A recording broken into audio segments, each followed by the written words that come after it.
नमस्कार, मैं हूं अमरेंद्र प्रताप सिंह और अनादि टीवी के विशेष प्रोग्राम बात मुलाकात में आपका स्वागत है। हमारे साथ मौजूद हैं उत्तर प्रदेश विधानसभा की एक महत्वपूर्ण कमेटी प्राक्कलन समिति के सभापति दर्जा प्राप्त राज्य मंत्री लोकेन्द्र प्रताप सिंह। लोकेन्द्र प्रताप सिंह जी दूसरी बार लखीमपुर खीरी की मोहम्मदी विधानसभा से विधायक चुने गए हैं और दूसरी बार उनके विधायक के कार्यकाल के दौरान उत्तर प्रदेश के मुख्यमंत्री योगी आदित्यनाथ और विधानसभा अध्यक्ष सतीश महाना ने उन्हें यह जिम्मेदारी सौंपी है। ये हम बात कर लेते हैं। लोकेन्द्र जी, ये प्राक्कलन समिति इसके सभापति के रूप में आपको राज्य मंत्री का दर्जा प्राप्त हुआ है, ये जनता से जुड़ी है किन महत्वपूर्ण मामलों को देखती है? प्राक्कलन समिति का सभापति नियुक्त किए जाने के लिए मैं आदरणीय मुख्यमंत्री जी, माननीय विधानसभा अध्यक्ष, माननीय संसदीय कार्य मंत्री, माननीय प्रदेश अध्यक्ष भारतीय जनता पार्टी को धन्यवाद ज्ञापित करना चाहूँगा कि इन्होंने इतनी महत्वपूर्ण कमेटी पर काम करने का अवसर मुझे प्रदान किया है। प्राक्कलन समिति का काम है माने एस्टीमेट कमेटी। विधानसभा के अंदर जो भी एस्टीमेट्स बनते हैं उनको कैसे हम मिनिमाइज कर सकते हैं, कैसे कम से कम खर्चे में काम किया जा सकता है, इस पर चर्चा करना।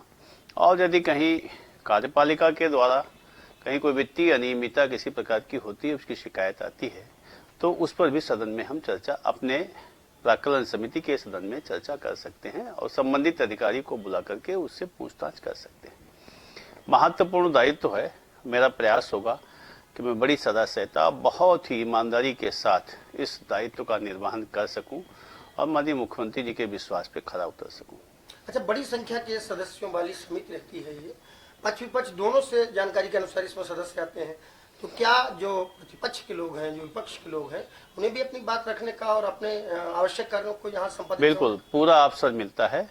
इसमें हमारी जो कमेटी है इसमें 11 लोग सत्ता पक्ष के हैं, 9 माननीय सदस्य विपक्ष के हैं और 9 माननीय विपक्ष सदस्यों को भी पूरा अधिकार है। मैं उनको पूरा अवसर देता हूँ अपनी बात रखने का और उनकी बात को भी गंभीरता से सुनता हूँ।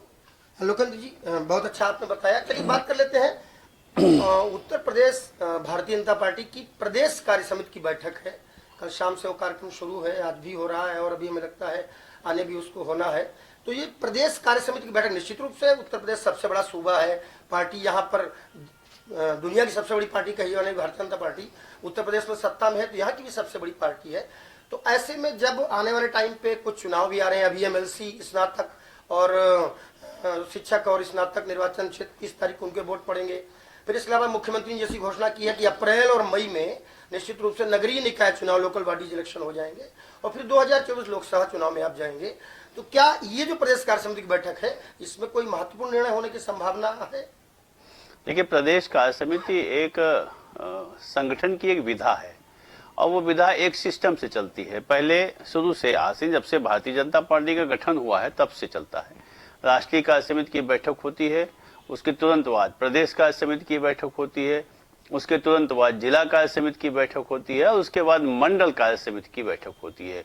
यह एक चैनल है और उस चैनल के तहत संगठन का कार्य अपना होता है और इसमें तमाम प्रकार के राजनीतिक प्रस्ताव, आर्थिक प्रस्ताव, सामाजिक प्रस्ताव यह सब पारित किए जाते हैं, जिनकी प्रतिलिपि उच्च शीर्षस्थ पदाधिकारियों को भेजी जाती है। यह एक सिस्टम है। आपने बात की कि संगठन ये जो चुनाव जो आ रहे हैं, चुनावों को लेकर के तो निश्चित रूप से भारतीय जनता पार्टी का कार्यकर्ता आदिकाल से मेरे जैसे तमाम कार्यकर्ता संगठन में काम करते करते तमाम उच्च पदों तक पहुंचे। बहुत से कार्यकर्ता संगठन में ही कार्य करते रहे, संगठन में ही काम करते, आज भी संगठन में काम कर रहे हैं। बहुत से लोग जनप्रतिनिधि हो गए और जो संकल्प लेकर के चले थे, उस संकल्प की पूर्ति के लिए, उस विजय यात्रा को पूर्ण करने का जो संकल्प लेकर के चले थे। आप देखिए, वो एक कालखंड था मैं युवा था उस समय, मैं अपने उस कालखंड की याद कर रहा हूं जब यहाँ अयोध्या आंदोलन शुरू हुआ था और उस आंदोलन के बाद हजारों हजार, लाखों लाख भाजपा का कार्यकर्ता रामलला हम आएंगे, मंदिर वहीं बनाएंगे, इस संकल्प के साथ चल पड़ा था, निकल पड़ा था। उसकी यह अभिलाषा नहीं थी कि हम विधायक बन जाएं, हम सांसद बन जाएं, हम मुख्यमंत्री बन जाएं या हम कहीं संगठन में उच्च पदस्थ हो जाएं। वह उसका एक लक्ष्य था कि हम राम मंदिर बनाएं और उस लक्ष्य की प्राप्ति में मैं धन्यवाद देना चाहता हूं मोदी जी, योगी जी को, जिन्होंने उस लक्ष्य को प्राप्ति करने के सूत्रधार बने और भगवान राम का भव्य मंदिर अयोध्या में बनने जा रहा है। तो ऐसे ही पार्टी का कार्यकर्ता 2019 में 2014 में चुनाव लड़ा, 2014 में चुनाव लड़े, हम लोकसभा में हमने विजय हासिल की। इसके पहले भी 2012 में विधानसभा में लड़े थे, हमको सफलता नहीं मिली थी। 2014 में सफलता मिली, 2019 में सफलता मिली।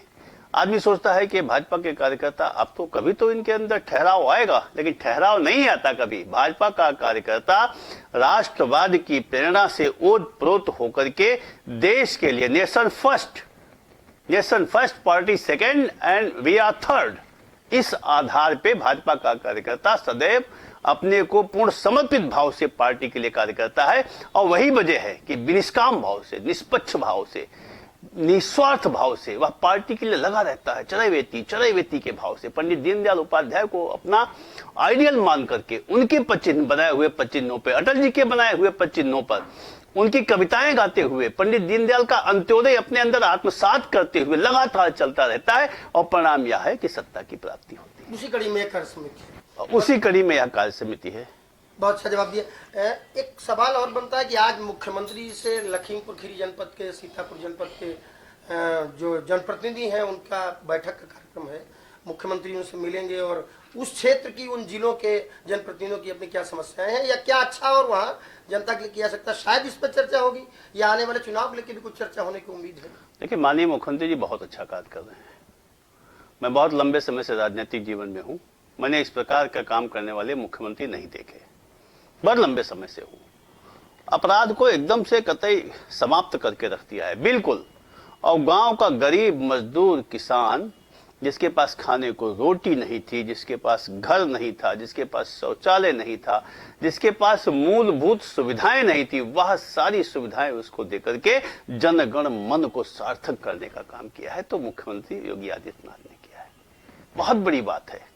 और मैं उनको बहुत साधुवाद देना चाहता हूं, माननीय मुख्यमंत्री जी को धन्यवाद ज्ञापित करना चाहता हूं।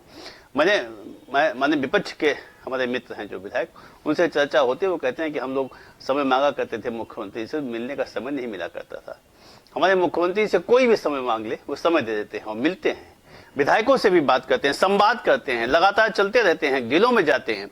और उसी कड़ी में सभी मंडलों की जनप्रतिनिधियों से मुलाकात है। आज लखनऊ मंडल के कुछ जिलों के जनप्रतिनिधियों के साथ मुलाकात है। हम लोगों से विकास पे चर्चा करेंगे, हम लोगों से और भी जो बातें होंगी, जो भी समस्या होंगी, हम लोग उनके सामने अपनी बात रखेंगे और उसे सुनते हैं बड़ी गंभीरता से और उसके निस्तारण का प्रयास भी करते हैं। लोकेंद्र जी, एक प्रश्न आपके क्षेत्र से एक विषय आया है। लखीमपुर खीरी जनपद के बारे में कहा जाता है कि वो जल, जंगल और जमीन से बहुत परिपूर्ण जनपद है। भौगोलिक क्षेत्रफल बहुत बड़ा है वहाँ का, और उसका बड़ा हिस्सा एक जंगल है, घाघरा और शारदा जैसी नदियां हैं वहाँ। और एक और चीज कही जाती है कि वहाँ पर छोटी काशी के नाम से गोलाकरनाथ का मंदिर है, और अन्य भी कई देवस्थान शिव जी से संबंधित वहाँ है।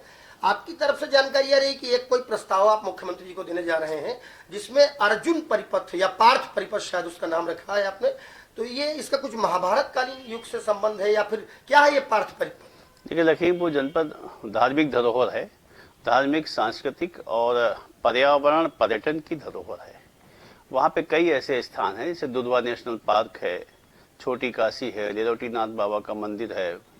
ऐसे बहुत सारे स्थान हैं जो कि दर्शनीय हैं और जिनका अपना बड़ा महत्व है। इसी क्रम में हमारा जो मोहम्मदी विधानसभा क्षेत्र है, मोहम्मदी विधानसभा क्षेत्र का विशेष रूप से मोहम्मदी विकास खंड का क्षेत्र है।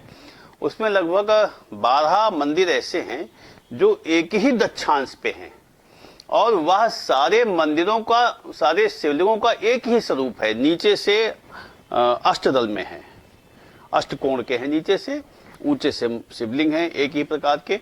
और किंवदंती यह है, लोग ऐसा कहते हैं कि वह सब महाभारत कालीन पांडु पुत्रों के द्वारा स्थापित शिवलिंग हैं। लोगों का कहना यह है कि जिस समय महाभारत कालखंड में, जिस समय पांडु पुत्रों को, पांडवों को वनवास हुआ था, अज्ञातवास हुआ था, तो उस अज्ञातवास के दौरान यह क्षेत्र, इस क्षेत्र में भी वह रहे थे। वहां पर एक गांव बड़खर है, जिसे कि महाराजा विराट की राजधानी के रूप में अपभ्रंश कहा जाता है।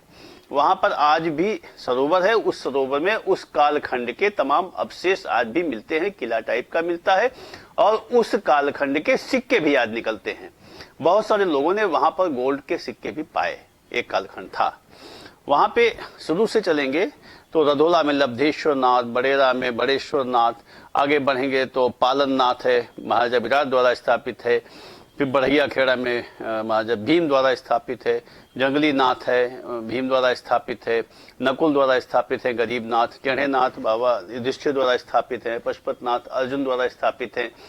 और अभी और 2 शिवलिंग उसी प्रकार के एकदम से एक बड़ी सा मिट्टी का टीहा ढला और उसमें से एक बड़ा सा शिवलिंग निकला, वह भी संरक्षित है।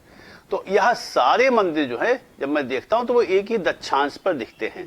तो इनके पीछे कोई ना कोई वजह जरूर है। लोगों का मानना है कि जंगली नाथ का जो मंदिर है वहां पे अभी भी इच्छाधारी नाग नागिन का जोड़ा रहता है और वहां पे कुछ ऐसा है, आप जाएंगे तो आपको दिखेगा कि वहां पे कुछ तांत्रिक जैसा कुछ दिखता है, वहां पे एहसास होता है। तो ऐसे इस प्रकार से यह जो दक्षांश है, मैं माननीय मुख्यमंत्री से आज प्रार्थना करने जा रहा हूं कि इसे पार्थ परिपथ घोषित करके, और बड़ा महत्व है उन शिवलिंगों का, बड़ी दूर दूर से लोग वहां पर पर्यटन के हिसाब से आते हैं, दर्शनार्थ आते हैं। ऐसे जैसे कि बाबा टेढ़े नाथ का मंदिर है, वहां मान्यता यह है कि कोई भी व्यक्ति वहां झूठ नहीं बोल सकता। उस क्षेत्र के किसी भी आदमी से कहो कि चलो बाबा टेढ़े नाथ की यहाँ कसम खानी है, तो नहीं, वहां कसम नहीं खाएंगे। अगर झूठ होगा तो कसम नहीं खा सकता जी। ऐसा है, वहां पे विश्वास है लोगों का। तो इतना बड़ा स्थान है, इतना बड़ा एक परिपथ है, तो मैं आग्रह करूंगा कि उसे पार्थ, माने अर्जुन का नाम था पार्थ, महाभारत काल के वीर थे, तो अर्जुन के पार्थ के नाम से वह पार्थ परिपथ घोषित हो जाए। और वह जो 12 शिवालय हैं, उन 12 शिवालयों का मुख्यमंत्री जी के माध्यम से मुख्यमंत्री जी की निगाह उन पे पड़े और उनके विकास को लेकर के, पर्यटन की दृष्टि से उनका विकसित होना बहुत आवश्यक है। यह आग्रह मैं उनसे करने वाला हूँ। तो ये थे विधानसभा की प्राक्कलन समिति के सभापति एवं दर्जा प्राप्त मंत्री लोकेन्द्र प्रताप सिंह।